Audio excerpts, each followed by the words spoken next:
la boue, on te prend, on te ramène. Toi, si tu retournes dans la boue, on va te chercher. Tu es dans la drogue, on te prend, on te ramène. Tu retournes encore dans la drogue. Arrivé à un certain moment, ce n'est plus te sauver qui est le plus important, c'est te tuer qui devient important.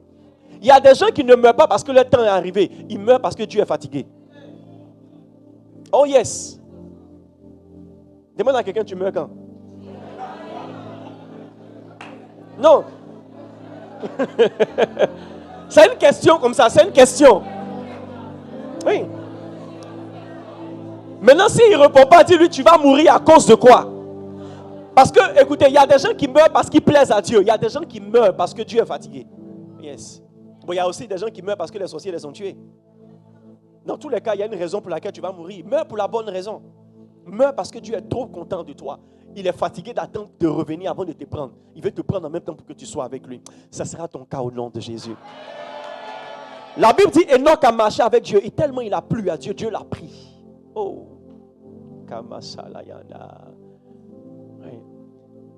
Je ne sais pas si vous avez déjà vu le visage des gens qui meurent. Ne regardez pas ça après maquillage, regardez ça avant maquillage. Amen. Il y a des gens qui meurent, quand tu regardes leur visage, tu sens la douleur. Tu sens la peur sur leur visage. Mais il y a d'autres, quand ils meurent, là, même pendant qu'ils sont en train de mourir, leur mort est romantique. Ça veut dire, tu es là, tu assistes à leur mort. Et puis ils disent, oh, une lumière. Oh, les anges. Et puis ils meurent avec le sourire aux lèvres. Mais il y a d'autres, hey. Demande à quelqu'un, c'est oh ou bien hey, hey. Ta mort là, ça sera oh ou bien ça sera hey. Ah. C'est maintenant que tu dois préparer ça. Hey, hey. Alléluia. Amen. Et lorsque tu aimes le Seigneur, tu fais tout, tu sacrifies ce qu'il faut sacrifier, tu rends ce que tu dois ranger. Un chrétien qui n'est pas en train de rechercher la sanctification, malgré la grâce de Dieu sur sa vie, ne plaira pas à Dieu. Et ne vous y trompez pas, bien-aimés frères et sœurs, le Seigneur nous a dit, ce ne sont pas ceux qui disent Seigneur, Seigneur qui vont hériter le royaume.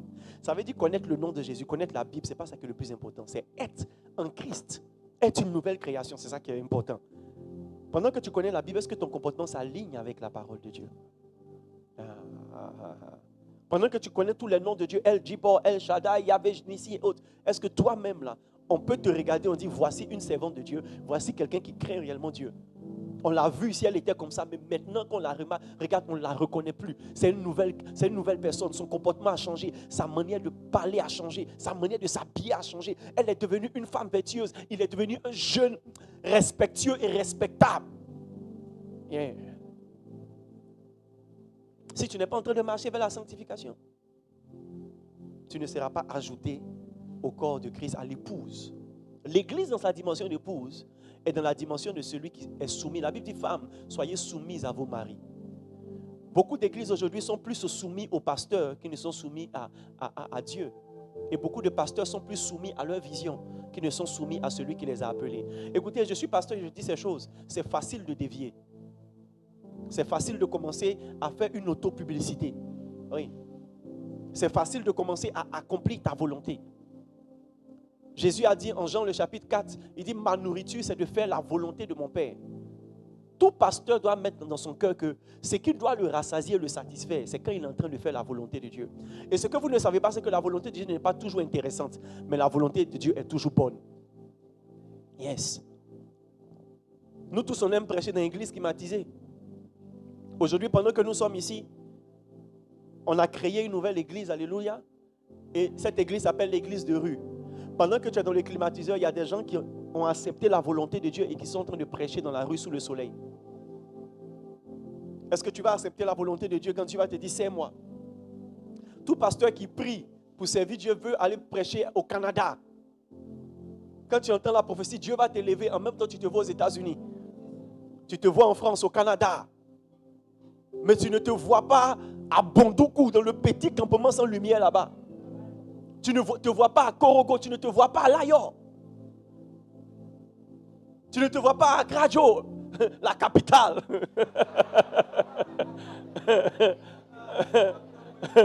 La capitale, la politique de Davou. Bon, ça c'est un man qui déclare. Accra est la capitale politique. Yes. Non. Vous savez, Si Dieu te dit aujourd'hui, va à Akradio.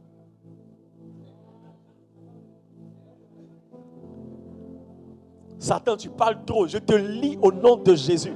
Jamais le Dieu que je connais ne peut me dire va à Akradio. Parce que vous savez, quand c'est bon, c'est Dieu. Quand ça ne nous arrange pas, c'est Satan. Non. La volonté de Dieu n'est pas toujours intéressante. Oui. Mais la volonté de Dieu est meilleure. Et quand l'église atteint la dimension de l'épouse, tu ne fais plus ce que tu as envie de faire, mais tu fais ce que l'époux veut que tu fasses. Je disais ce matin qu'il y a certains foyers qui ont des problèmes. Pas parce que le monsieur est méchant, pas parce que la femme est méchante, mais juste parce que la femme n'est pas soumise. La soumission, ce n'est pas appeler ton chéri, oh bébé. Non. Déjà même bébé, là même, là, tu es en train de le rabaisser. Non, chéri, là, tu te mets sur le même pied d'égalité avec lui. Il y a des maris qui aiment que leurs femmes les appellent papa. La Bible dit Sarah appelait son mari Abraham son Seigneur. Hey, toi comme ça mon Seigneur. Toi tu même là tu as payé à moitié mon Seigneur. Tu m'as donné quoi et puis tu seras mon Seigneur. Qui te dit quels sont les seigneurs? Déjà il t'appelle chéri, il faut dire Dieu merci. Hein? C'est ça, c'est quand vous avez bu voir 20 jusqu'à vous êtes saoulé, vous avez regardé le foyer des autres. Là. Toi tu te regardes, tu es comme ton camarade Pierre que sa femme appelle mon Dieu là. Hein? Toi, lui, il est Dieu. Toi, tu n'es même pas Dieu. Même ange, même, tu n'es pas encore devenu. À la fin du mois, c'est moi qui paye la facture. Comme mon Seigneur. Les hommes, Yako. Et on a H Factor à 14h. Où sont les hommes qui seront là? Il a dit les hommes, les hommes. Yes. Alléluia. La soumission. La soumission, c'est d'accepter que ta volonté ne prime pas sur la volonté de ton mari. Regardez, c'est bizarre. Ça paraît une folie, mais c'est la sagesse de Dieu. En ce qui concerne le mari, Jésus dit, Marie, aime ta femme. N'est-ce pas? En ce qui concerne la femme, il dit, sois soumise. La clé pour qu'une femme reste aimée de son mari, c'est qu'elle soit soumise. Le gars dit, il veut manger sauce graine. Il vient, c'est sauce arachide qui est là. C'est un manque de soumission.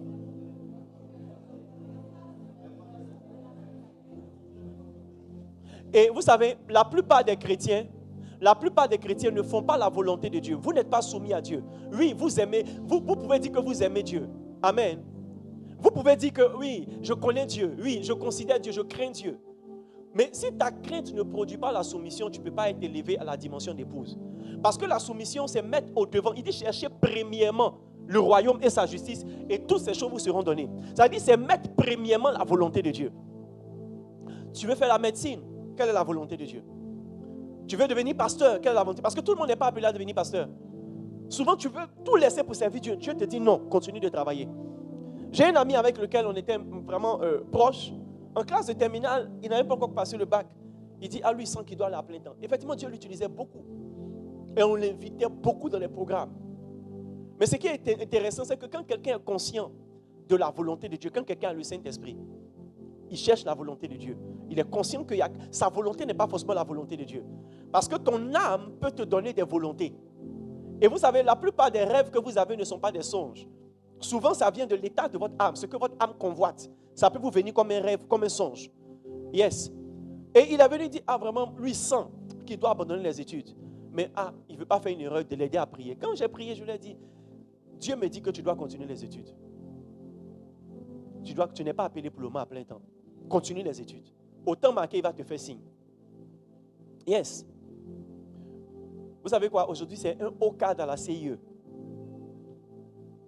Et il est toujours pasteur. Un véritable prophète de Dieu, un véritable pasteur. Avec son argent, il sert Dieu. Il a bâti une belle église. Et il a un beau ministère. Aller à plein temps, c'est noble. Mais ce n'est pas la volonté de Dieu pour tout le monde. Amen. Amen. Une sœur, dans le temps, il y a peut-être combien d'années? Peut-être 15 ans ou 20 ans en arrière, est venue me voir un jour et dit, prophète, Dieu me dit que tu dois abandonner tout pour le servir. J'ai avalé ma salive, glouc. Vous savez pourquoi j'ai avalé ma salive? C'est parce que déjà même là, venir à l'église, c'est déjà un problème parce que mon père même n'était même pas d'accord que je serve Dieu. Et puis j'ai venu encore à Saladou que je connais là, je suis mort dans le film. Hey, vous savez, souvent, Dieu met les parents comme des bonnes. La Bible dit ne déplacez pas les bonnes qui ont été plantées par vos pères. La plupart des personnes qui évoluent sans repère, ils ont perdu du respect pour leur père. S'il y a quelqu'un qui te fait peur, au point de ne pas prendre le mauvais chemin, tu vas garantir ta vie. Un jour, mon petit frère me disait que lorsqu'ils ont eu le bac, et c'est après qu'il m'a rendu le témoignage, il dit quand ils ont eu le bac, ils étaient tellement euphoriques, parce que lui s'est converti depuis la classe de 3e. Et quand ils ont eu le bac, euphorique, ses amis qui étaient les enfants de boss, ils disent, vont aller fêter. Donc ils viennent. Donc il était content, il voulait aller aussi. Et pendant qu'il voulait partir, il y a 2 choses qui l'ont interpellé. La première chose, c'est la manière dont le vieux allait le chicoter. Et la deuxième chose, c'est parce qu'il était chrétien. Et il n'est pas parti. Je vous dis la vérité, le lendemain matin, ça dit le lendemain du show, ses 3 amis sont morts. 3 parce qu'il y a 2 garçons et puis ils ont pris une fille dedans. Les 3 sont morts dans un accident de circulation. Pour vous qui êtes au courant des actualités en Côte d'Ivoire, il y a eu une année où il y a des enfants de ministres qui sont morts dans un accident. Oui, c'était ses amis. Et ils devaient mourir ce jour-là. Imaginez si mon petit frère était parti parce qu'il n'avait pas, 1, la crainte de Dieu et 2, le respect pour son père. Donc j'avais peur. Et j'ai dit, ok, laisse-moi chercher la volonté de Dieu. J'ai prié, Dieu me dit, va à l'école. Au moment marqué, je vais te faire signe. Va à l'école. Et j'ai profité pour faire une prière. Dieu dit, Seigneur, je ne veux pas seulement aller à l'école, je veux aussi me prospérer dans la vie. Accorde-moi la grâce d'avoir l'argent pour te servir. Et depuis ma jeunesse dans le ministère spirituel, je n'avais pas d'argent de poche, mais quand je touche l'argent, je mets ça dans les caisses du département de la jeunesse que je gérais. Yes. Amen. Donc, vous savez, souvent vous avez des volontés, un zèle fou pour Dieu. Et vous vous dites, non, il faut que j'abandonne tout pour servir Dieu. Souvent, ce zèle-là n'est pas la volonté de Dieu. Ce n'est pas la volonté de Dieu qu'une femme abandonne son foyer pour dormir à l'église. Ce n'est pas la volonté de Dieu toujours qu'un homme abandonne ses enfants pour venir dormir à l'église. Ouais. Souvent, la volonté de Dieu ne nous arrange pas, mais elle est meilleure. Souvent aussi, elle nous arrange. Mais, vous comprenez, au moins c'est justifié.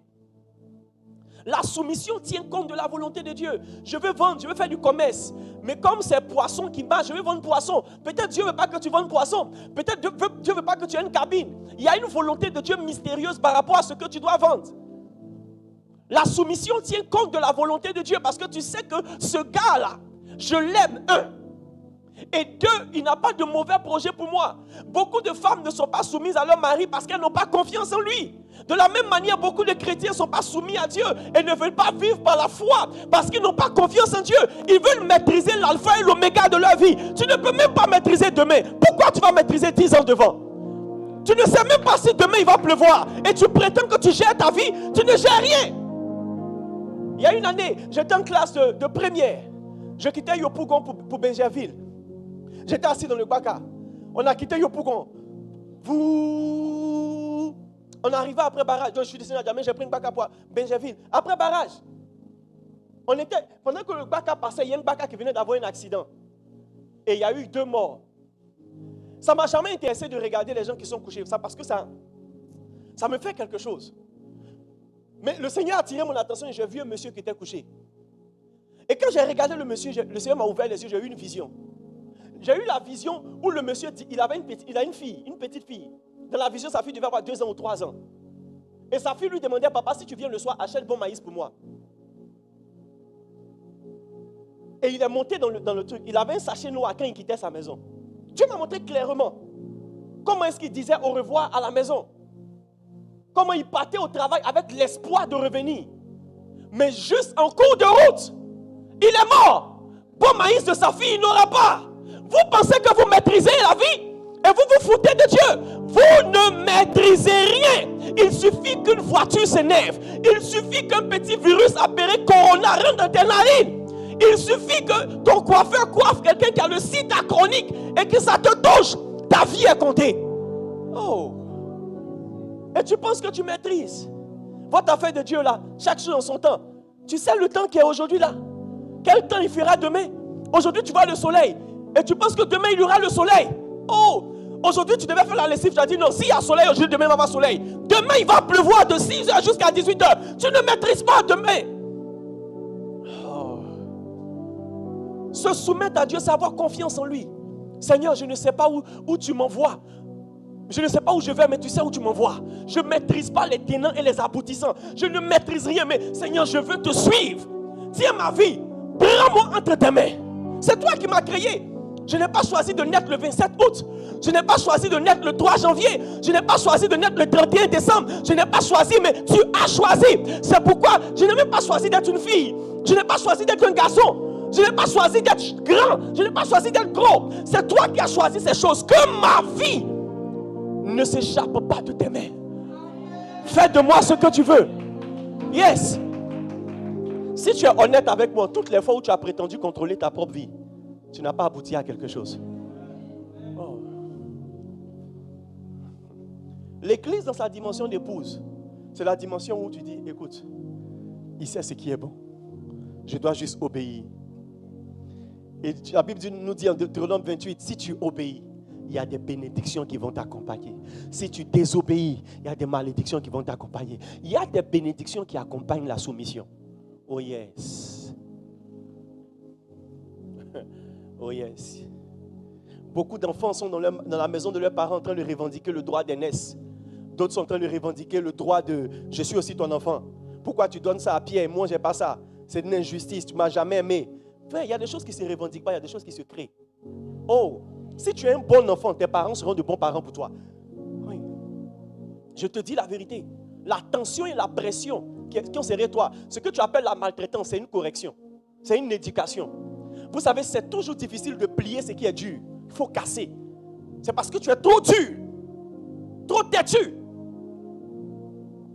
que tous les efforts qu'on fait pour te redresser, tu vois ça comme la maltraitance. Parce qu'il y a une douleur qui va passer. Mais imagine, tu prends un roseau, que tu le plies. C'est naturel pour lui. Qui a déjà vu les contorsionnistes?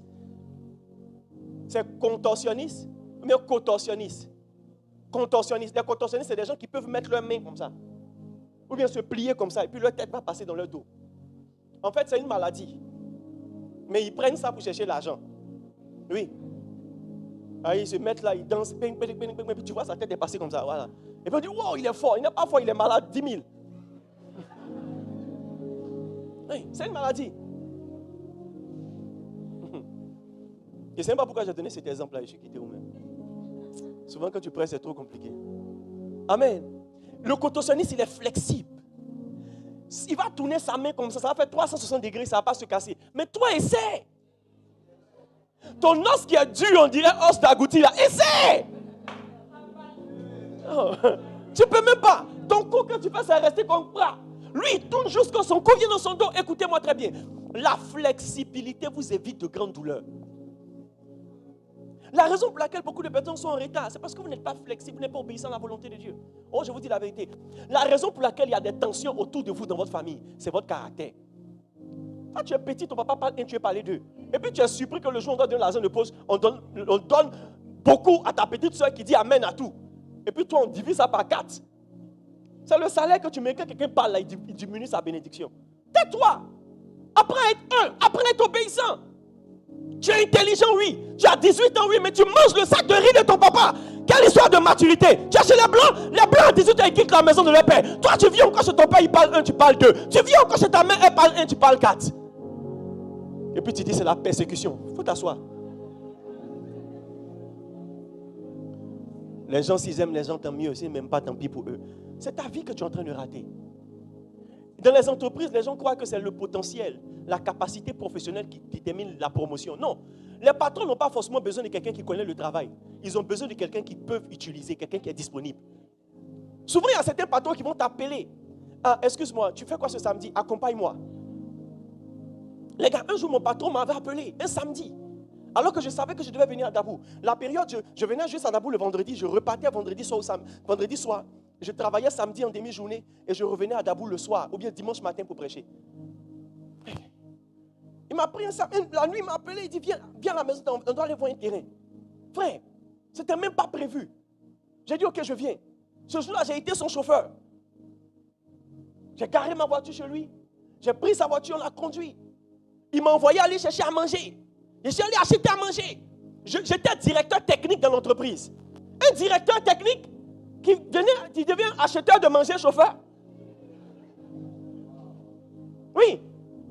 Vous savez, en fin de journée, quand on rentrait, il a mis sa main dans son sac. Il a enlevé 1 million, il m'a donné. 1 million. Chaud. L'humilité précède la gloire. Hey! Imaginez si j'avais commencé à réciter le droit du travail. Patron, mon contrat dit je travaille 7 jours dans la semaine, mais 5 jours dans la semaine, de 7h à 18h. Là, vous m'appelez à 22h, c'est un manque de respect. Et demain, je dois aller à l'église, je suis un grand pasteur. Yes, à mes grands pasteurs. Mais l'humilité m'a donné 1 million. Et vous savez quoi? Le même jour, quand on est arrivé chez lui, il dit, tu dois aller à Dabou, non? Il dit, ok, ta voiture est en forme? Il dit, non, c'est pas trop en forme, mais... Parce que, frère, je connais mon gars, quand il m'a posé la question, il y a une réponse qui va m'arranger. Et ta voiture est en forme? Il dit, non, ma voiture n'est pas trop en forme, mais ça peut partir à Dabou. Il dit, ok, il y a la Maserati, il y a la Range Rover, et puis il y avait une Mercedes, là, tu choisis quoi pour partir? Il a dit, aujourd'hui, là, mon voyage sera compliqué. Et puis comme je dois dormir à Dabou, je ne peux pas partir avec. Voiture 1,5 million là. Si on me vole là, je sais comment j'ai remboursé. Mais voiture 90 millions, 50 millions, je ne vais pas me mettre dans une situation en Baouli, on dit on s'y a viessé. Oui. Si tu ne comprends pas, il faut demander au Baouli qui est à côté de toi. C'est la communion fraternelle. Oui. Dans une situation aussi à viessé. Non. Et puis il était sérieux, il dit non, c'est pas grave. Toi tu es mon gars, il faut prendre. Frère, je lui ai dit non, la semaine prochaine, lundi, je vais commencer à rouler ta voiture pour faire les courses de l'entreprise. Il a garé ma voiture. Il dit ok, c'est pas grave. Maserati. Et puis imagine, je garde Dabou. Ce jour-là, non, je ne reste pas à la villa. Je vais un peu en ville pour faire une visite pastorale. Et puis, je descends un peu la vitre. Vous savez, parce que les vitres sont teintées, il faut qu'on sache qui est dedans. Quand même, c'est le prophète Ariston, c'est pas des moindres. Hey! Et puis tu salues tout le monde. Ça va? Ça va ma fille? Salutations présidentielles. Joe Maserati. Non. Parce que j'ai été les gars, vous cherchez à prier. Pasteur, prie pour moi pour la promotion. Ce n'est pas la prière qui va te donner promotion, c'est ton comportement. L'humilité, la soumission précède toujours la gloire. Yes. Oh. L'église dans sa dimension d'épouse n'a plus de volonté. C'est la volonté de Jésus qui compte. Un chrétien dans sa dimension d'épouse ne pense plus à lui. Les gars, nous aussi on a des responsabilités. À Abidjan, on a des enfants en jeune âge qui ont besoin de voir leur papa. Mais on les laisse. Vendredi, on est à Dabou jusqu'à dimanche. Dimanche, mais quand tu rentres, ils sont en train de dormir. Oh, quel genre d'irresponsabilité. Ça, il y a quelque chose. Mais par obéissance, par soumission. Les gars, en terminale, mon vieux me dit, oh Ariston, j'ai déjà payé tes cours d'architecture en Belgique. Sous réserve du bac, je t'ai inscrit. Il te suffit d'avoir le bac et tu t'en vas. Qui n'a pas envie d'aller à Abloki? Qui n'a pas envie d'aller en Belgique? Qui n'a pas envie d'aller faire ses études là-bas? Je vous choque un peu, bœuf. Qui n'a pas envie de manger bœuf pendant qu'il parle? Mais en terminale, pendant que mon père vient de me dire, j'étais inscrit et le bac. La nuit, je fais un songe. Je crois que c'est le lendemain ou le surlendemain, il y a un songe. Où le Seigneur me montre clairement que je passe le bac 3 fois. Et c'est la 3e fois ça marche. Il dit, c'est ma volonté. Je me suis réveillé matin et dit, Seigneur, que ta volonté soit faite. Donc ça veut dire quoi? C'est pas remboursable. Une année perdue, c'est une année perdue. Je ne suis plus allé en Europe pour faire les études parce que même quand j'avais la possibilité, je n'ai pas voulu. Je n'ai pas voulu parce que j'ai commencé l'église. Il y a une mission qui m'attend ici. Mon évangile n'est pas pour les blancs. Oh, je pouvais créer une église à Abidjan avant de venir à Dabou. Hey, si je faisais l'œuvre de Dieu pour l'argent, le peuple qu'on a ici, si on additionne Chosen ici, on est pratiquement entre 500 et 600 personnes. Oh, 500 et 600 personnes dans une église d'Abidjan? Je suis plus pasteur, je suis bishop. Maintenant, je prêche plus en costume, je prêche en soutane et puis calme. Qui? Chaque dimanche, c'est Brinks qui va venir chercher les offrandes. Oui. Mais je suis venu à Dabou. Écoutez, j'ai dépensé des millions et je continue de dépenser des millions. Moi et l'église et mes collaborateurs les plus proches, on dépense des millions sans recevoir de l'argent en retour. Tu fais un programme de 300, 400, 500 000 francs. Quand tu prends les offrandes, c'est 27 550. Tu ne peux même pas louer la salle avec. Beaucoup de personnes disent dans la ville qu'on fait l'œuvre pour avoir l'argent. Écoutez, là où on fait l'œuvre pour avoir l'argent, ce n'est pas Dabou. Il a dit, il ne faut pas me regarder comme si ce n'est pas de gâter ton nom. Toi-même, là, tu mets combien dans l'offrande? Hey! C'est la volonté de Dieu. J'ai eu un songe. Dans le songe, j'ai vu les gens de cri de minuit jeter les Bibles dans le feu, les CD dans le feu, les livres dans le feu. Et dans le songe, je cours. Et puis j'enlève les CD, j'enlève les livres. Et puis je cours. Quand ils jettent, je saute, j'enlève. Et quand j'ai fini de soulever, je me suis réveillé. Et je me suis réveillé sous l'onction. Et j'entends la voix du Saint-Esprit qui me dit, je t'envoie à Dabou. C'est fini. Je n'ai pas besoin de savoir quel est le montant des offrandes. Et Dieu merci, tous les hommes de Dieu humbles ici à Dabou peuvent reconnaître que le GGC a été pour beaucoup dans la reprise d'assurance des églises ici à Dabou. Parce que dans la période de cri de minuit, personne n'osait organiser des programmes. Parce que quand tu fais des programmes, ils viennent te chicoter. Nous avons été les premiers à reprendre les programmes. Et les gens ont commencé à reprendre. Yes. Jusqu'aujourd'hui, les gens des cris de minuit me cherchent. C'est pourquoi quand je prêche souvent, je dis leur nom. Parce que c'est leur feu que je suis venu pour éteindre. Hey. Je ne suis pas, écoutez, la volonté de Dieu va te faire perdre quelque chose. La soumission, en fait, tu ne calcules plus ce que tu perds, mais ce que celui qui t'a envoyé ressent dans son cœur. Est-ce qu'il est content? Est-ce qu'il est fier? Ce n'est même pas ce que tu gagnes, c'est ce que tu produis dans le cœur de Dieu. Non, votre programme est trop compliqué. Moi, je suis très occupé. Non, moi, j'ai eu un nouveau travail. Moi, continue dans tes mois. Continue dans tes mois. Tu es en train de révéler juste que tu ne peux pas atteindre la dimension de Saint-Esprit et l'épouse, ou du Saint-Esprit et Ben, ou du Saint-Esprit et rappelle-moi ton nom, champion. Bégré. Et le Saint-Esprit, Bégré, tu sais pourquoi j'ai oublié ton nom? Parce que tu n'es pas en train de servir Dieu. Tu sais que tu es en retard par rapport à ton appel. Il faut te remettre à jour. Ok. Saint-Esprit est Bégré. Yes. Tu n'es pas à l'état parce que tu n'es pas soumis. La nuit, tu as fait toute une planification. Hey, demain, quand je me réveille, je mange mon gaba, ou bien je mange mon riz couché à sauce arachide, ça peut tuer. Donc je chauffe, je mange, et puis avec le gratin en bas. Comme ça, quand je fais le jossi dans la maison, vers midi, omelette là, je vais réchauffer ça, avec un peu de spaghetti, c'est bon, et un coca. Et puis j'ai fait la sieste jusqu'à 18h. Et vers 23h, le Saint-Esprit te dit, ma fille, jeûne pour la nation demain. Toi-même, tu dis rien de moi, Satan, parce que la nation même ne te connaît pas. Carte d'identité n'est pas à jour. Extrait de naissance, mais ils ont menti dessus. Quelle histoire de jeûner pour la nation qui ne te connaît pas? Qui comprend ce que je suis en train de dire? Mais la soumission va faire que tous tes programmes, tu vas laisser pour dire, hey, Dieu m'a parlé, je m'en vais faire. La Bible dit, quand Dieu a dit à Abraham, quitte la maison de ton père, la Bible dit, verset 4, Genèse 12, verset 4, Abraham partit comme Dieu lui avait dit. La soumission. Demande à quelqu'un, est-ce que tu es l'épouse ou tu es quelque chose?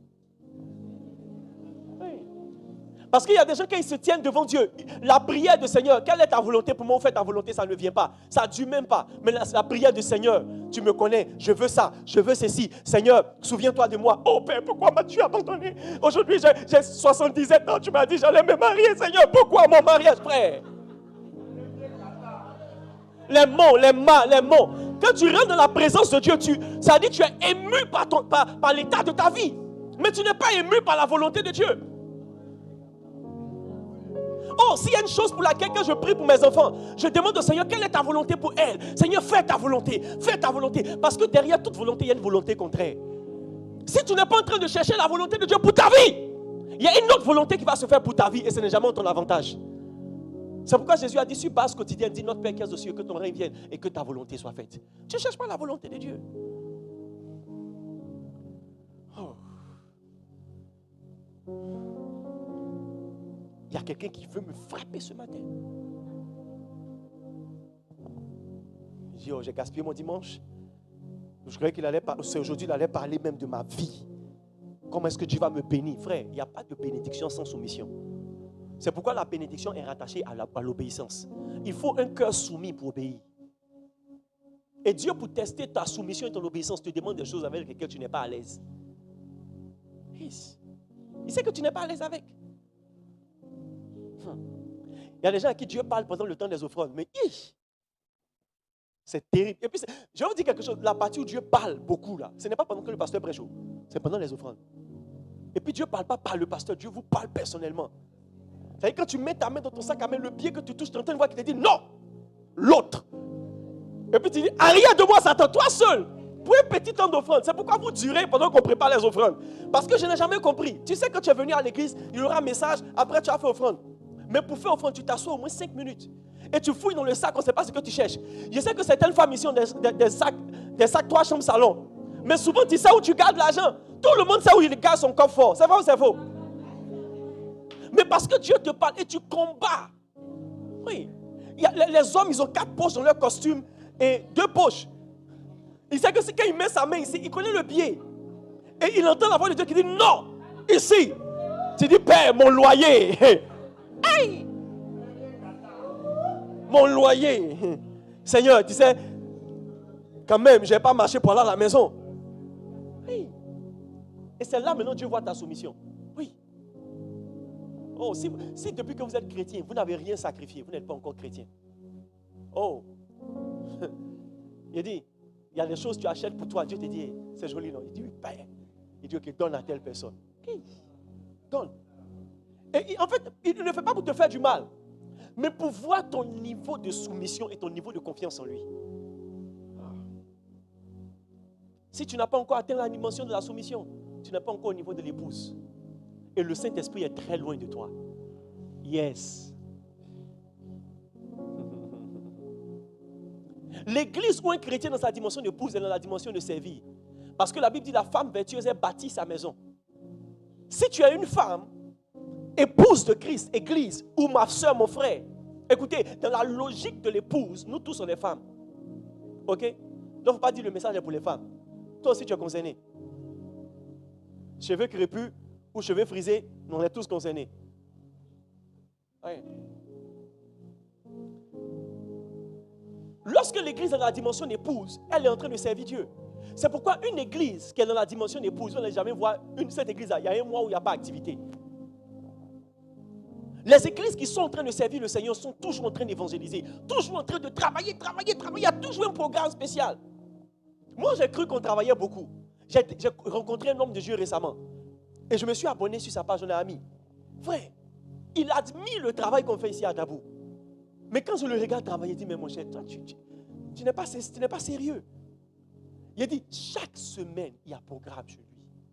Et puis les gars sont là, son peuple est là. Hey, ici, je sais ceux qui seront là. Et je sais ceux qui ne seront pas là. Il y a des gens qui n'aiment pas le programme spécial. Quand tu mets spécial à côté du programme, c'est comme si tu leur as donné un droit de dispense. Oui, il a dit.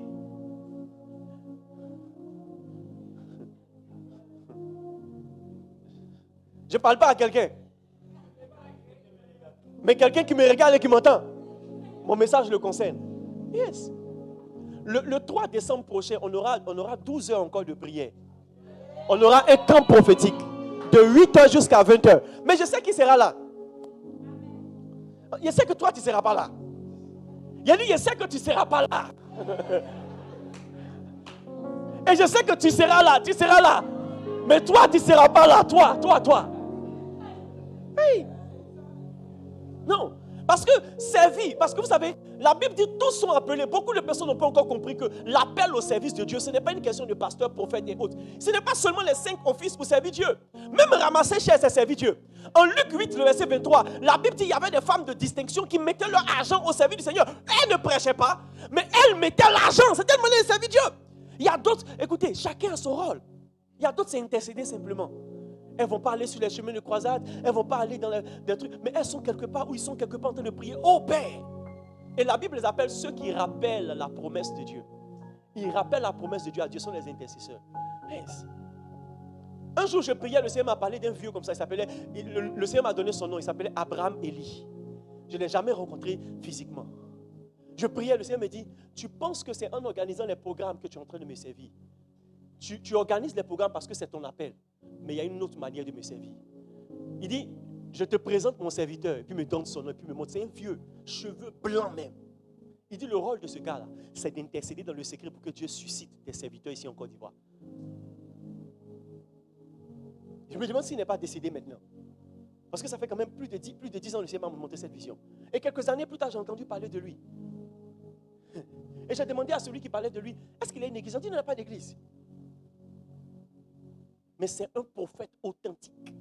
Il ne se promène pas chez les gens pour aller donner révélation. Mais si Dieu est avec toi, Dieu va te parler de lui. Oh. Il y a un célèbre homme de Dieu. Son ministère était prospère. Et une fois, il était en train de prier et Dieu lui a montré une vision. En fait, c'est comme un enlèvement. Et Dieu lui a montré beaucoup de choses. Je ne vais pas mentir sur sa vision, donc je ne vais pas raconter certaines scènes. Sinon, je risque d'ajouter quelque chose à ce qui n'était pas dans la vision. Mais au nombre des scènes qu'il lui a montré, Dieu lui a montré le secret de la prospérité de son ministère. Qui veut savoir le secret de la prospérité de son ministère? Il y avait des miracles dans son ministère, il y avait des délivrances, il y avait du monde qui venait à ses croisades. Les gens donnaient leur vie au Seigneur. Et vous connaissez le secret? C'était une femme en fauteuil roulant. Il n'a jamais prié pour cette femme. Il vient imposer les mains, Jean, il va l'appeler. Non! Mais la femme dans le secret, elle priait. Dieu lui a dit, c'est elle. Si elle, là, elle te quitte, tu tombes.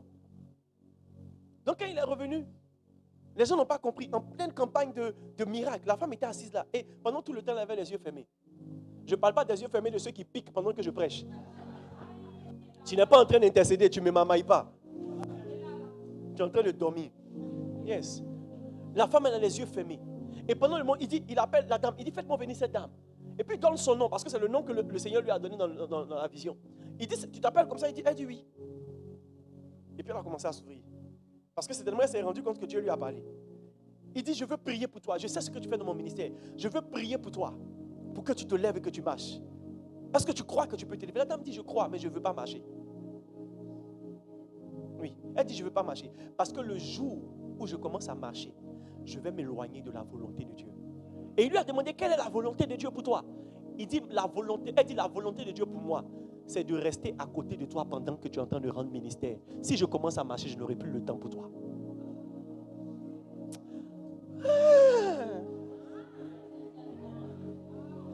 Même nous-mêmes qui sommes pasteurs, quel est notre niveau d'engagement? Il y a des gens, ils ont diarrhée, ils ne viennent pas à l'église. Il y a des gens, ils ont une petite migraine, non. Ou bien ils ont un petit goumet qui les fatigue. Ah oui, allô? Allô, Respo? Il faut dire à la gestion de culte que je ne pourrais pas être là. Goumet. Je ne sais pas que Goumet donne crise cardiaque. Est-ce que Goumet donne corona? Hey, petit Goumet, petit problème financier, ton zèle s'en va. Petit échec. Oh, Seigneur, tu m'as abandonné. Bac, le Seigneur t'a abandonné. Bac, c'est quoi? Frère, je suis tome 3. Non, tome 2. Tome. Hey. Je connais des tomes 5. Ils n'ont jamais renoncé. Okay. Frère, il a dit, bon, vous allez me dire, pour toi, Dieu t'a prévenu. Mais échec, c'est échec. Ça fait toujours mal quand tu viens voir tes amis qui prennent leurs résultats. Et puis toi, tu es là et puis tu fais semblant de chercher ton nom sur le tableau alors que tu connais la réalité. Et tu te promets maintenant dans la cour. Hey. Mon premier échec, je suis allé voir, quand j'ai vu, c'était textuellement comme dans le songe. Dans le songe, j'étais sur le tableau, puis j'ai fait comme ça. Et puis il a tapé dessus comme ça. Il n'y a pas mon nom. C'est que c'est l'année prochaine. Oui. Et en réalité, je suis allé. J'évite les candidats à approcher. Chacun connaît son cœur. Et puis il a tapé, il n'y a pas mon nom. Et puis je le consolé ceux qui pleuraient qui avaient échoué. Féliciter ceux qui ont réussi. Il dit, ah, Salé, comment tu es serein, André, tu as eu? Non, ça n'a pas marché. Il dit, oh, toi, tu plaisantes. Quelqu'un qui a échoué puis qui est serein comme ça. Et il dit, non, laisse. Je sais ce que Dieu fait. Il dit, c'est ça votre affaire là. On te voyait ici, tu priais tout le temps, tu n'as pas étudié, tu as échoué. Frère! Vous savez, souvent, il y a des persécuteurs qui sont silencieux. Ils te voient, ils attendent le jour. Yes. Pendant qu'on bosse, toi, tu pries. Il a dit, les gars, demain nous dira. Mais en tout cas, félicitations. L'année qui a suivi. Ça dit, puisque le lycée garçon de BGV, j'avais mis ça sur un pied. Mon vieux dit, non, toi, tu respectes à BGV. Viens au CSP de Dabou. Vous savez, le synonyme de CSP de Dabou, c'est quoi? C'est la maca. On n'envoie pas n'importe qui au CSP de Dabou. C'est les cas bizarres. Comment moi, un gars humble comme ça, on peut m'envoyer à un CSP? Est-ce que moi, il ressemble à la maca? Oui, frère. Et l'année, je me suis mis à genoux et dit, Seigneur, je sais que je vais échouer. Mais je te demande une grâce. Je ne veux pas que mon échec soit assimilé à mon zèle pour toi. Et la seule manière pour que mon échec ne soit pas assimilé à ma manière de te servir, parce que je vais te servir sauvagement cette année encore, permet que je sois parmi les meilleurs cette année scolaire. Pour que, en voyant mes résultats, ils sachent qu'il y a une volonté qui dépasse ma volonté qui aurait fait que je vais échouer. Et c'est m'a dit Amen. Je dis aussi, Seigneur, Amen, nous deux, Amen, Amen. Yes. Oui. J'ai appelé ma mère. Je lui ai dit, maman, cette année, je vais échouer. Elle dit, ah, mais si tu sais que tu vas échouer, école de pratiquement 800 000, faut dire en même temps, on va te chercher une plantation quelque part. Il a dit, non, c'est la volonté de Dieu. Elle dit, mais tu as fait quoi à Dieu? Si tu as péché, il faut dire à Dieu. Il faut me dire, moi-même là, je vais prier, Dieu va te pardonner. C'est quel péché tu fais, puis ta vie va partir comme ça. Il dit, maman, laisse. Dieu est mystérieux. Elle dit, ok, je regarde. Et cette année, il y avait 2 semestres. L'année scolaire était bizarre parce que sur le plan national, je pense qu'il y avait beaucoup de choses. Donc il y avait 2 semestres. Premier semestre, quelqu'un qui était Toklo Bella en maths, c'est lui qui explique maths à tout le monde. Les gens viennent de ma classe. Et vous savez, moi, mon cerveau est bizarre. Je ne peux étudier que de 19h à 22h. En tout cas, je peux étudier de 22h à moins. Quand 22h arrive, mon cerveau se ferme. Plus rien ne peut rentrer. Oh yes, c'est trop puissant. Je n'ai pas onction de décapi. Donc quand 22h arrive, je ferme mes cahiers. Et puis je suis assis en train de lire un livre, mais en train de lire la Bible. Cette année, tableau d'honneur va me tuer. Même quand il écrit court, il y a tableau d'honneur. Yes. Et toute l'administration du CSP me connaissait. Ils me connaissent. Jusqu'à présent, ils me cherchent. Parce qu'ils ne comprenaient pas. Et cette année a été un peu difficile parce que ça coïncidait avec des problèmes financiers au niveau de mon père. Donc souvent, on était renvoyés. Mais ils ne comprennent pas comment quelqu'un qui est renvoyé pendant peut-être 2-3 jours, qui doit se mettre à jour quand il vient là, il est au-dessus des autres. Et vous savez comment j'ai échoué? Le 2e semestre, lorsqu'on donnait les convocations du bac, je n'ai pas eu de convocation. Parce que mon nom avait été oublié à l'échelle nationale. Et on était pratiquement une centaine dans ce cas. Cette année, il y a eu les OMI. Je ne sais pas si vous avez appris ça. Ceux qui sont dans l'éducation, ils ont appris. Les OMI. J'étais dedans. Au CSP de Dabou, quand on citait le nom des OMI, on dit Assalé, Aka, Télésphore, Aristote, OMI. Ah, je ne peux pas être premier partout. Même dans OMI, je suis premier. Ah. Oui. Et mon truc a été oublié.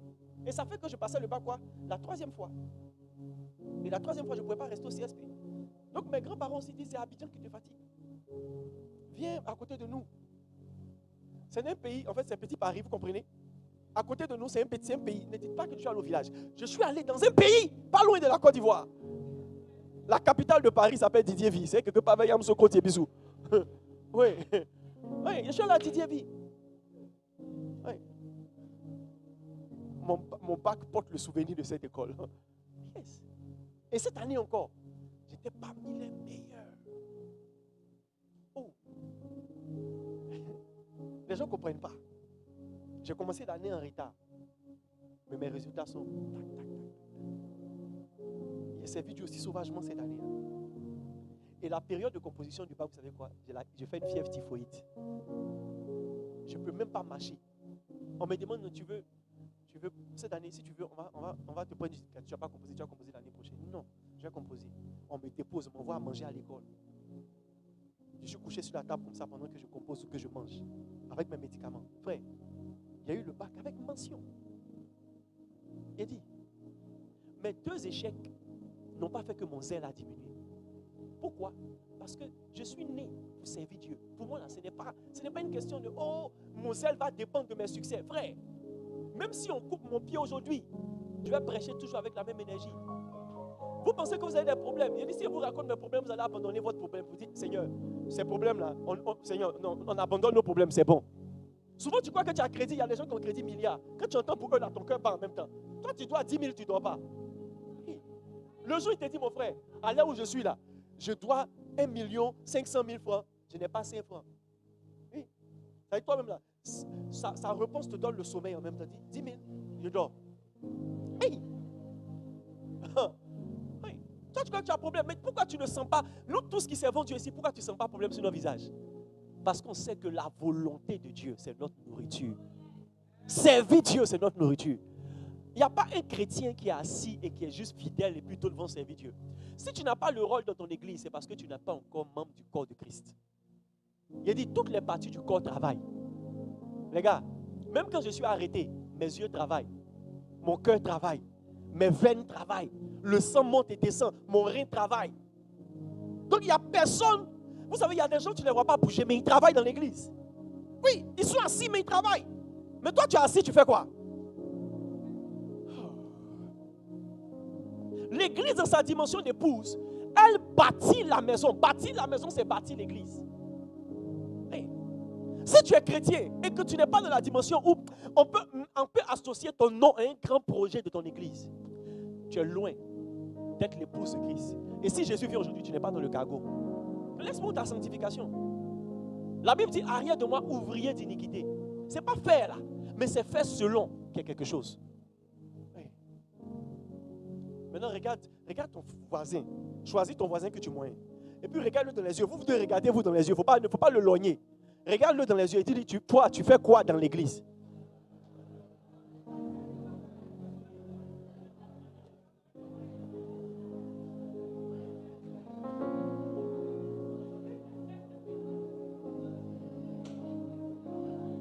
Il dit quoi? Il fait quoi? Il fait pastoral de nouveau. Et l'autre, il dit quoi? Il est en stage.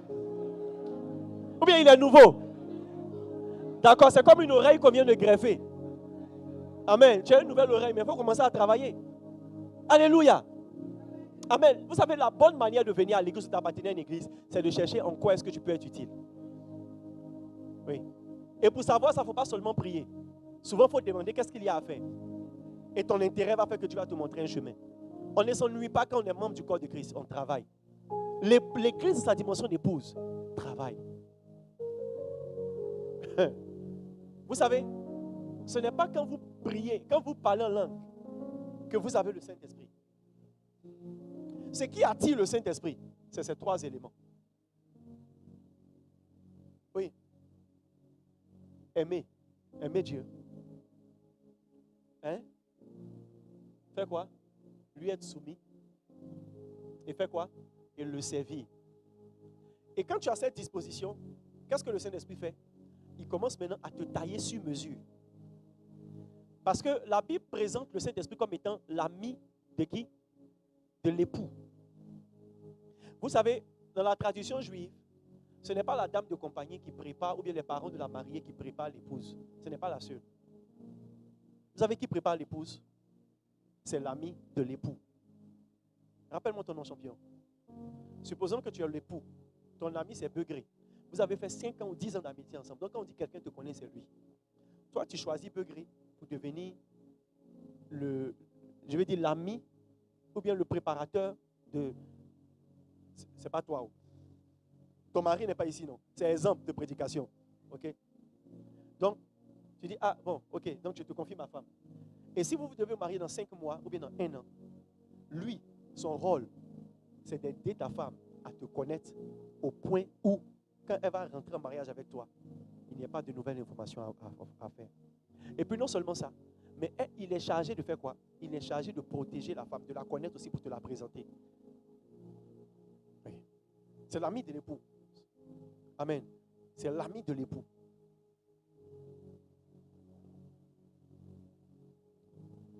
Et le Saint-Esprit est l'ami de Jésus. C'est l'Esprit du Christ. C'est pourquoi la Bible dit Esprit de Dieu et la Bible dit Esprit du Christ. Dans la dimension de l'Esprit du Christ, il nous prépare comme l'ami de l'époux. Aujourd'hui, on veut faire beaucoup de choses pour Dieu, mais on ne réussit pas à le faire. Vous savez pourquoi? Parce que ce n'est pas parce qu'on ne veut pas le faire, mais parce qu'on ne sait pas le faire de la bonne manière. Les gars, je ne suis pas un grand mangeur de chez les gens, mais j'ai mangé des sauces aubergines de différentes maisons.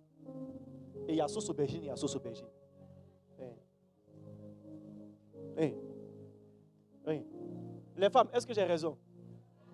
Il a dit, tu donnes les mêmes aubergines, les mêmes maïkés, les mêmes akpis, les mêmes poissons, les mêmes ceci à 10 femmes. Quand tu vas goûter leur sauce, il y a une sagesse différente, il y a un goût différent. Oui. Donc souvent, quand tu es l'ami de l'époux, tu vas montrer même à la femme comment est-ce que lui, il mange sa sauce aubergine. De sorte à ce que lorsque tu rentres dans le foyer, tu n'as plus de problème.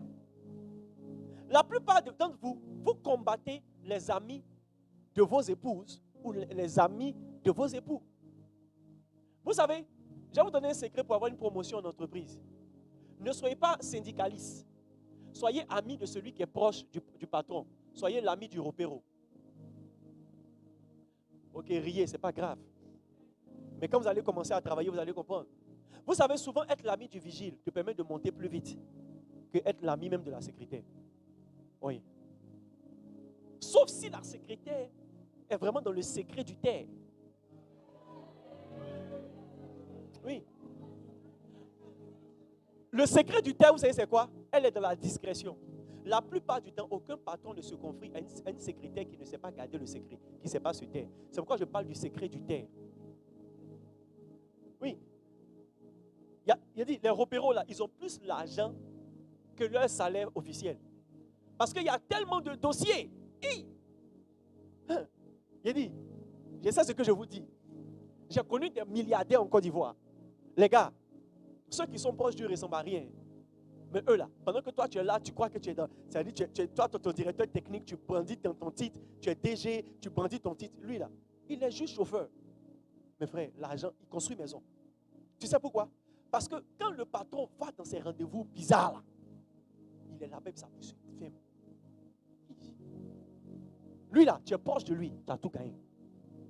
Les gars, hey, tu es là, tu combats ta belle famille. Et puis tu vas avoir un foyer tranquille. Mon cher, c'est une question de temps. Pendant que tu es en train de combattre ta belle famille, rassure-toi que ton mari n'avait pas une bonne relation avec ses parents. Mais s'il avait une bonne relation avec ses parents, tu es en train de raccourcir votre temps de mariage. Parce que tu sais quoi, il y a certains sacrifices que tu fais, non pas à cause du fait que tu es naturellement comme ça, mais à cause du fait que tu veux garder ton mari. Et tu dois apprendre à aimer ceux qui l'aiment et ceux que lui il aime. Une femme soumise ne prépare pas ce qu'elle s'est préparé, elle prépare ce que son mari aime manger. Ça fait garder foyer. Maintenant, comment tu peux savoir ce que le mari aime et ce qu'il n'aime pas? Il faut que tu sois ami avec quelqu'un qui est proche de lui. C'est lui qu'on appelle l'ami de l'épouse. Ou l'ami de l'épouse si vous voulez. Et c'est le Saint-Esprit. Aujourd'hui, on ne sait pas comment prier. La Bible dit que nous le savons, car nous ne savons pas ce qu'il convient de dire dans nos prières. Toi, tu parles, tu sais parler gros français, mais est-ce que tu sais prier? Qui va t'aider à prier? C'est le Saint-Esprit. Hey! Même pour te défendre, pour prêcher. Souvent, tu as envie de prêcher Jésus, mais tu ne sais pas ce que tu vas dire. La Bible dit tout ce que tu dois dire te sera donné à l'instant par le Saint-Esprit. Parce que lui seul sait ce qu'il faut dire. Hey. Les chrétiens cherchent juste à avoir l'argent. Ils dépriment parce qu'ils n'ont pas l'argent. Quand tu vois un frère ou une soeur en train de maigrir, dis, hey, papa, je jeûne 21 jours, soutiens-moi en prière. Frère, moi, je ne soutiens pas n'importe quel jeûne. Il a te demandé, tu pries pourquoi? Quand tu me dis, je prie parce que, tu sais, cette année, je dois avoir l'argent. Il dit que Dieu t'accompagne. Mais quand tu es en train de prier pour la volonté de Dieu, je peux te soutenir. Vous savez pourquoi? Parce que la meilleure raison pour laquelle il faut jeûner, c'est de chercher le Saint-Esprit pour la volonté de Dieu. La Bible dit en Éphésiens 5, Ne vous enivrez pas de vin, c'est de la débauche. Soyez remplis du Saint-Esprit. Le chrétien a besoin du Saint-Esprit. Il n'y a pas de vie chrétienne sans le Saint-Esprit. Oui, tu aimes venir à l'église, mais qui te conduit? Regarde, tu n'as pas remarqué que pendant qu'on prie, toi, ta bouche est fermée? Tu n'as pas remarqué que pendant que les gens dansent, toi, tu as arrêté et puis tu es étonné? Tu n'as pas remarqué que pendant que les gens sont en train d'adorer, toi, tu es là et puis tu regardes les visages et puis tu te moques un peu et tu dis, quand il adore, il est vilain. Non. Parce que tu sais, nous, on est dans un environnement. Toi, tu n'es pas là-bas aussi. Il y a une histoire qui s'est passée comme ça dans la Bible. Dis avec moi, histoire. Si tu veux que je te raconte, dis histoire. Il y a une histoire qui s'est passée comme ça dans la Bible. La Bible dit, l'âge de Dieu rentrait dans la cité de David. Le roi David s'est mis à danser, il a enlevé ses habits royaux. Et parce que sa femme n'avait pas le même esprit que David, pendant que David dansait, où Dieu était content, elle était dégoûtée. Et la Bible dit, quand son mari est rentré, elle dit, tu n'as pas eu honte de t'exhiber comme ça devant ton peuple, devant ces petites filles-là, devant ces petits gens-là. Sois une femme respectable comme ça, sois un homme respectable comme ça. Ça donne une petite église comme ça que tu viens danser. Hein? Tu n'as pas eu honte. David dit, hey, si c'est pour Dieu là, que j'ai plus honte que ça. Si je pouvais faire pire, j'allais faire pire. Et la Bible dit, quand David a quitté sa femme, elle a été stérile jusqu'à sa mort. Il n'a pas dit quitter, il n'a pas divorcé. Il a juste quitté devant elle pour aller se laver parce qu'il avait trop dansé aussi. Mais Dieu a réglé son cas. Écoutez-moi très bien. La raison pour laquelle tu ne peux pas danser pendant qu'on danse, chanter pendant qu'on chante, prier pendant qu'on prie, jeûner pendant qu'on jeûne, c'est parce que l'esprit qui nous conduit ne te conduit pas aussi. Il y a un autre esprit qui te conduit. Un chrétien qui n'a pas le Saint-Esprit ne peut pas plaire à Dieu, ne peut pas savoir comment prier, ne peut pas comprendre la parole de Dieu. C'est pourquoi pendant que je prêche, toi dis Amen, et puis toi tu dis Amen. Non, bien aimé, c'est pourquoi quand les gens qui sont touchés se lèvent et puis disent Amen, toi tu as assis, tu dis du bruit. Tu appelles bruit ce qu'eux ils appellent manifestation de foi. Oh!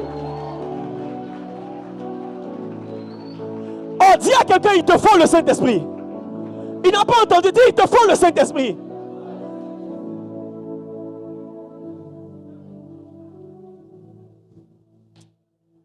Ah, Kabbalah, Sibala, Yanda.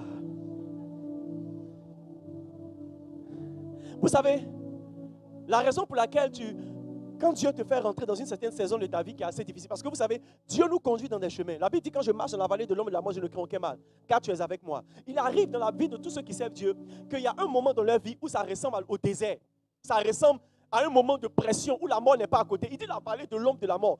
Mais la raison pour laquelle cette vallée-là joue sur tes émotions, c'est parce que tu n'as pas le Saint-Esprit. Le Saint-Esprit est le consolateur.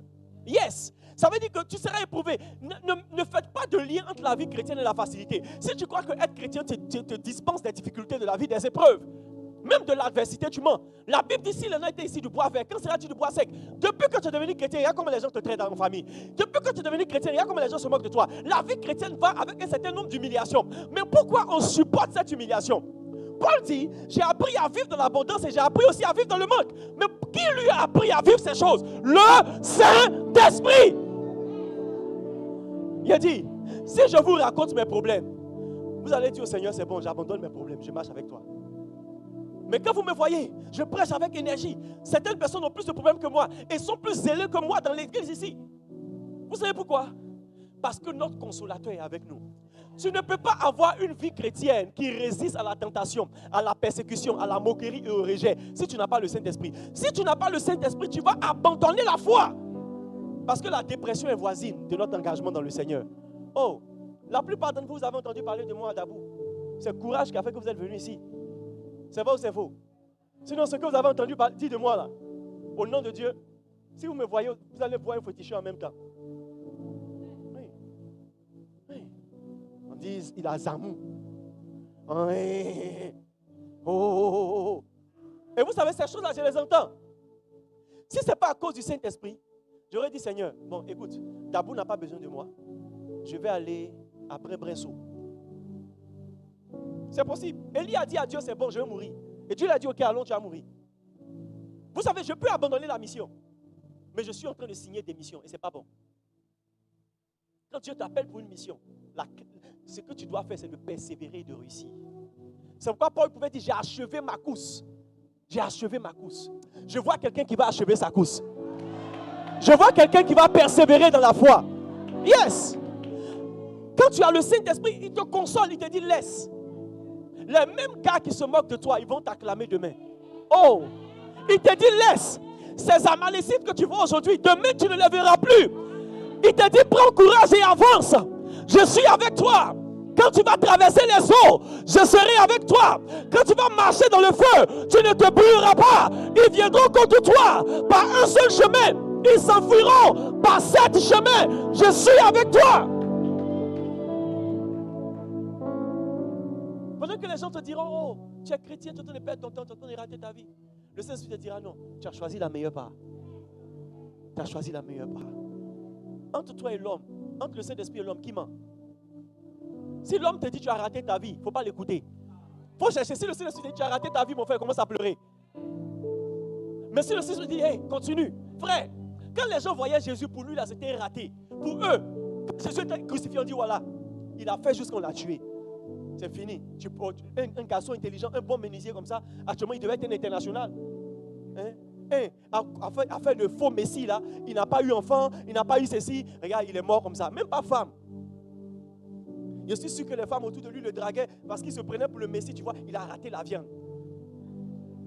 Il y a des gens qui disent des choses. Il y a des gens qui disent des choses. Mais regardez, aujourd'hui, il a le nom au-dessus de tout nom.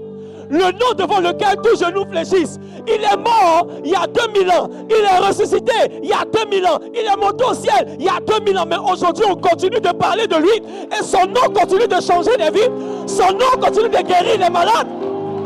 Bien-aimé. Oh. Je vais vous dire quelque chose, je vais m'arrêter là. Regardez, Jésus était en Matthieu, le chapitre 27. Il était dans la présence. Il dit, Seigneur, c'est difficile. Je veux abandonner. Parce qu'il y a une voix qui lui disait, la mort fait mal. Tu es Dieu quand même. Il te suffit d'appeler tes anges. Ils vont venir te chercher. Mais il va dans la présence de Dieu. Et il dit, Père, s'il est possible. Regardez, vous voyez l'humilité de Jésus. Écoutez, s'il ne mettait pas l'expression, s'il est possible, qu'il disait, Père, je vais partir, c'est fini. Le ciel change de couleur, les anges descendent, il s'en va. Les Pierre, Jacques et Jean qui dormaient, ils s'est réveillé, le maître est parti. Il a laissé une lettre, il dit, mes gars, rendez-vous dans 1000 ans. Peut-être je vais revenir vous sauver encore. Ce jour-là, je serai courageux. Non. Il dit, s'il est possible. Oh, bien aimé, la Bible dit que quand vous voulez faire quelque chose, dites si Dieu le veut. S'il est possible. Éloigne de moi cette coupe de douleur. Non pas ce que je veux, mais ce que tu veux. À la fin du film, il est mort, il n'est pas mort. Mais la Bible déclare, quand il a dit non pas ce que je veux, mais ce que tu veux, la Bible dit, il y a un moment où il a accepté la volonté de Dieu. Il y a un ange qui est descendu pour le fortifier. Les gars, la volonté de Dieu va avec le soutien de l'Éternel. Oh yes. Ah.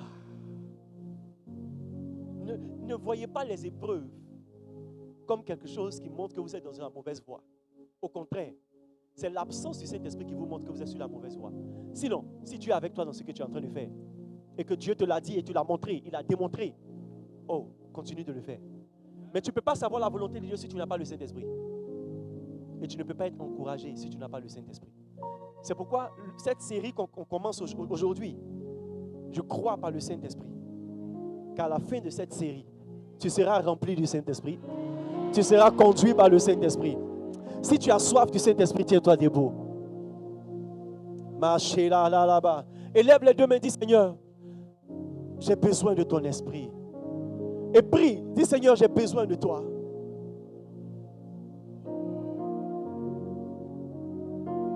Rida Salabalayen de l'Ose. Radabalose Kerebalama Shukoro Kandele Balosa. La Handelebo Kandosa Karabalabache. Reda Labache de Lemosa Karabalane. Radebosa Labarande Lebosa. Rabababa. Élève les deux mains, dis Saint-Esprit, viens prendre ta place dans mon cœur. Je ne t'entends pas prier. Viens prendre ta place dans ma vie. Viens prendre ta place.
j'ai besoin de toi, Esprit de Dieu. Oh, j'ai besoin de toi, Esprit de Dieu. Viens conduire mes pas, Esprit de Dieu.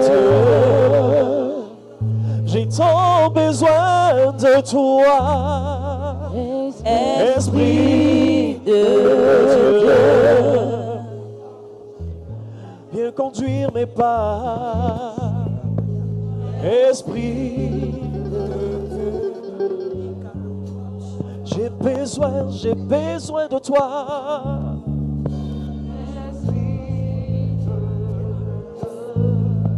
Viens conduire mes pas, viens conduire ma vie, ô Esprit de Dieu.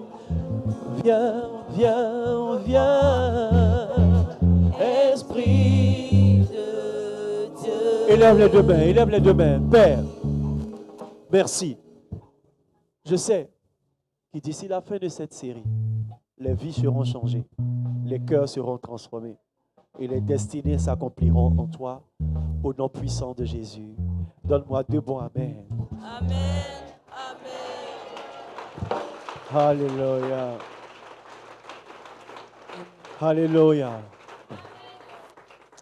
Dis à quelqu'un, il te faut le Saint-Esprit. Alléluia. Alors, est-ce qu'il y a des bien-aimés qui ce matin ont pris la décision de marcher avec Dieu, de donner leur vie au Seigneur et d'être ajoutés à l'Église avec grand E, au corps de Christ universel? Si tu as entendu cette parole, tu veux donner ta vie à Jésus, lève juste la main de ta place et je veux prier pour toi. Alléluia. Wow. Tu vas faire un pas de plus. Tu vas venir devant. Tu vas venir devant, je vais prier pour toi. Est-ce qu'on peut acclamer le Seigneur pendant qu'ils arrivent? Acclame le Seigneur pendant qu'ils arrivent.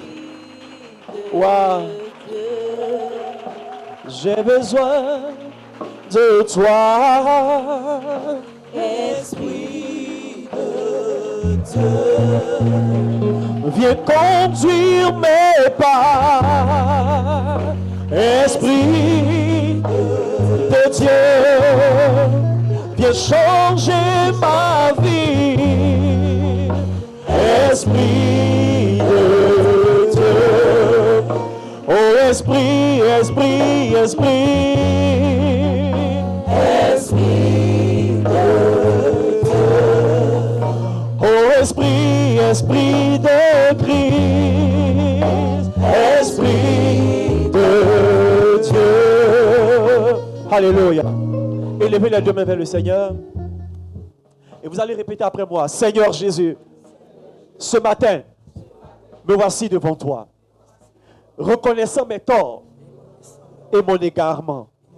Seigneur, je confesse que j'ai suivi ma propre voie et j'ai fait ce qui est mal à tes yeux. Mais ce matin, tu me montres ton amour et ta miséricorde. Seigneur, pardonne mes péchés. Pardonne mes péchés. Purifie-moi par ton sang et donne-moi une nouvelle vie. Je renonce au monde. Je renonce au péché. Je renonce aux ténèbres et aux voies tortueuses. Et je veux marcher dans ta voie, car tu es mon Dieu. Je t'accepte comme Seigneur et Sauveur. Je te reçois dans mon cœur, dans ma vie. Fais de moi ce que tu veux. Délivre-moi de tout ce qui m'éloigne de toi. Réconcilie-moi avec ta nature en moi et fais de moi un témoignage à ta gloire au nom de Jésus. Amen. Élevez les deux mains, je prie pour vous. Est-ce qu'on peut tous étendre les mains vers eux? Père, merci pour la vie de tes enfants. Merci de les recevoir ce matin. Merci de les changer. Merci de les renouveler. Merci de les purifier. Merci de faire d'eux une nouvelle création. Seigneur, c'est toi qui nous sauves. Tu connais notre passé et tu sais, oh Dieu, combien de fois nous sommes éprouvés, tentés et malmenés par les démons, afin que nous ne soyons égarés. Mais Seigneur, ce matin, je viens vers toi. Je te livre mon cœur. Je te livre le cœur de chacun de tes enfants. Seigneur, change-les, renouvelle-les et fais de nouvelles créations. Et que leur vie te glorifie. Assiste-les par ton esprit et donne-leur de glorifier ton nom en toutes choses, au nom puissant de Jésus. Amen. Est-ce que je peux entendre votre amen, vous qui êtes devant? Wow! Alléluia! Alors, vous avez choisi la meilleure part. Vous allez suivre le frère en chemise blanche, n'est-ce pas? Et ils vont vous conduire sur une table dehors. Vous serez reçus par la pastorale de nouvelles personnes, n'est-ce pas? Et